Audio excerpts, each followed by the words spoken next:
दोस्तों, आपने भी सुना होगा यूपीएससी टॉपर्स बहुत इंटेलिजेंट होते हैं। क्या ये सही बात है? क्या आप लोग इंटेलिजेंट नहीं हैं?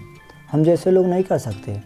आज मैं आपको एग्जाम्पल के साथ बताऊंगा कि कैसे आप यूपीएससी टॉपर के जैसे पढ़ सकते हैं और इनकी तरह आप लोग अच्छे से रैंक ला सकते हैं। पर अलग क्या करते हैं और आप वही काम कैसे कर सकते हैं? देन पार्ट 1 अब बात करने वाले हैं।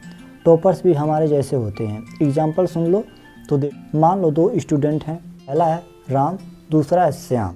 राम रोज़ 10 घंटे पढ़ता है, लेकिन ये जो श्याम होता है वह 10 घंटे नहीं पढ़ता, लेकिन सिलेबस के साथ पढ़ता है। श्याम सिर्फ 5 घंटे पढ़ता है, लेकिन सिलेबस के अंदर पढ़ता है। तो आप ही बताइए एग्ज़ाम में कौन निकलेगा? तो जाहिर सी बात है एग्ज़ाम में श्याम ही निकलेगा, क्योंकि श्याम सिलेबस के अकॉर्डिंग पढ़ रहा है।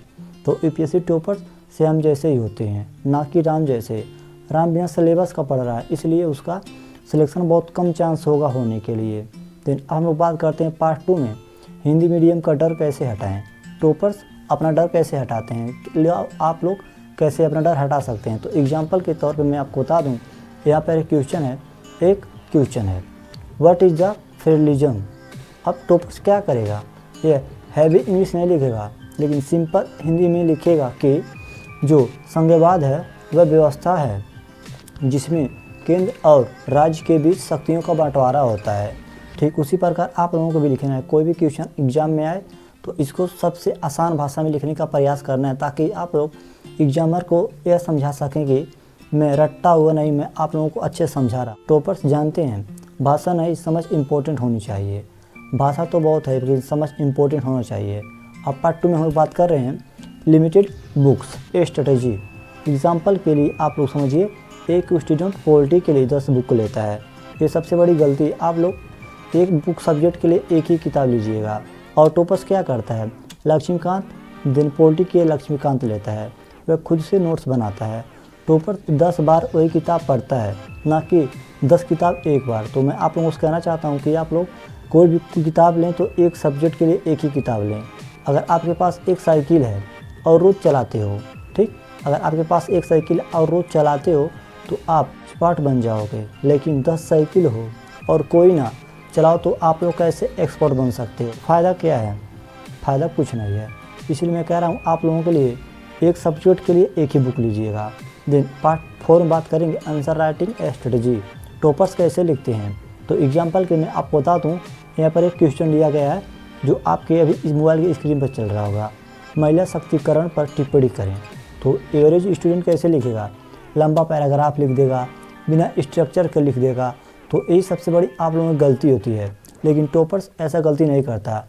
टॉपर्स लिखेगा पहले इसका इंट्रोडक्शन लिखेगा, इसका क्या है, मतलब यह क्या है और इससे क्या होता है। देन 4 से 5 पॉइंट लिखेगा इसके अंदर।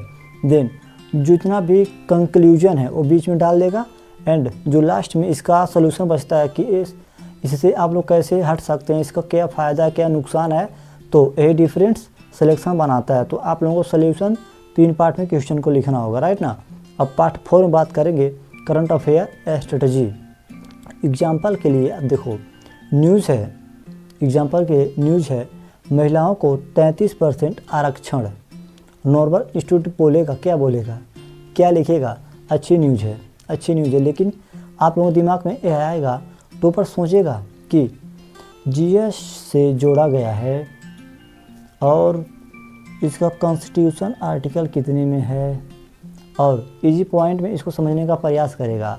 देन इंटरव्यू क्वेश्चन इसमें भी पूछ सकता है। अगर आप लोगों को न्यूज़पेपर में एक क्वेश्चन आया है तो यह आप लोगों का इंटरव्यू में डायरेक्टली पूछ सकता है।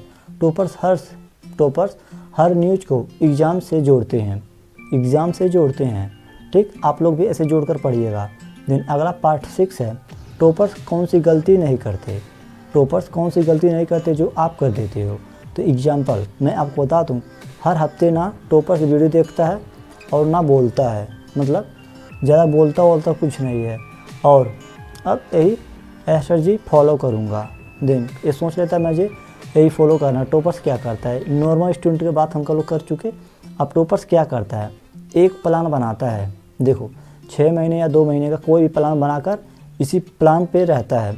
जैसे खेत में हर दिन फसल बदलोगे तो अनाज नहीं उगेगा। ठीक उसी प्रकार आप लोग अपना स्टडी जो पढ़ाई का टाइम टेबल है बार बार बदलोगे तो आप लोगों को कोई फ़ायदा होगा नहीं, बस आप लोगों का टाइम बर्बाद होगा और समय बर्बाद होगा। तो इसलिए मैं आपको बता दूं फाइनल क्या होगा दोस्तों। अगर कोई गांव से हिंदी मीडियम से बीए करके आईएएस बन सकता है तो आप भी बन सकते हो।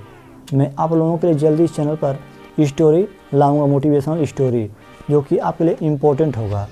तो आप लोगों को सीखने का ज़रूर मिलेगा।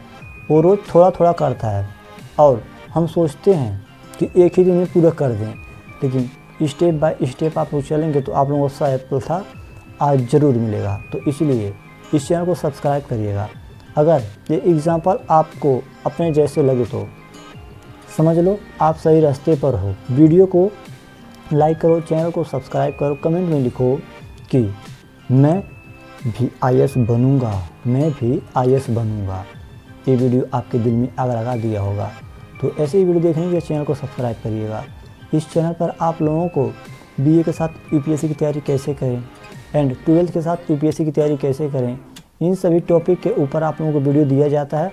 तो आप लोग इस चैनल को सब्सक्राइब कर लीजिएगा ऐसे मोटिवेशनल स्टोरी के लिए, क्योंकि मैं आप लोगों के लिए अब स्टोरी वाला वीडियो बनाने वाला हूँ जल्दी। तब तक के लिए नमस्कार।